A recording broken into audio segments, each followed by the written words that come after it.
السلام علیکم، زه ظفر خان تاسو خپل یوټیوب چینل مخاطب یم. راځئ ملګرو ستاسو لپاره مې داسې زبردست ویډیو راوړې ده چې زموږ د فیسبوک آی ډي څوک استعمالوي، د هغې موږ معلومات کوو، په کوم ځای کې استعمالیږي.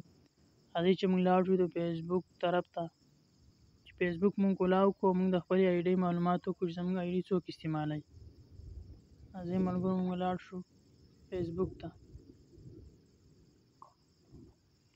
موږ به فیسبوک کولاو کړو. ملګرو په سیټ کې تاسو د 3 ډاټې نه دا به موږ کلیک کړو. ملګرو موږ ته به دا سیټینګ راوړو. ملګرو موږ به را دویم اپشن کولاو کړو.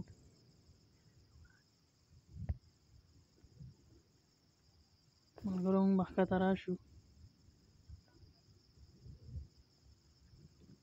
موږ به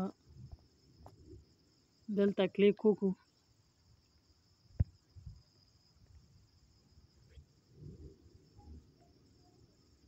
دا تاسو کتای شئ ملګرو نوټیفیکیشن چې ستاسو آی ډي څوک استعمالوي، تاسو ته به دلته د هغې معلومات کېږي. په دې ځای باندې تاسو هلته دلته شو کوي. دا یو سیټینګ شو ملګرو. راځئ مخکې ځو موږ دویم سیټینګ ته. ملګرو موږ به په سیټینګ باندې کلیک وکړو. ملګرو سیټینګ چې موږ کولاو کړو، موږ به لاندې راشو. سیکیورټي ملګرو موږ به دلته کلیک وکړو. دا تاسو کتای شئ ملګرو زما دا موبایل دی، زه استعمالوم. کو بل څوک ستاسو آی ډي استعمالوي ملګرو، تاسو ته به دلته لاندې راځي د هغې دلته به تاسو ته شو کېږي ملګرو.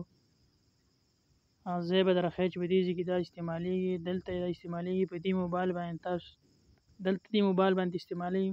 مکمل معلومات به تاسو دلته درکوي. تاسو چې هغه ختمول غواړئ ملګرو، دې 3 ډاټ باندې به تاسو کلیک وکړئ. دا وګورئ ملګرو، دلته دا لاګ آوټ کېږي. دا وګورئ دلته لاګ آوټ کېږي ملګرو.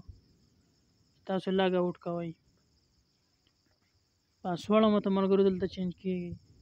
دا تاسو کتای شئ ملګرو، دلته ورته پاسورډ هم چینج کېږي. دا وګورئ، زه ورته پاسورډ چینج کوم. تاسو به دلته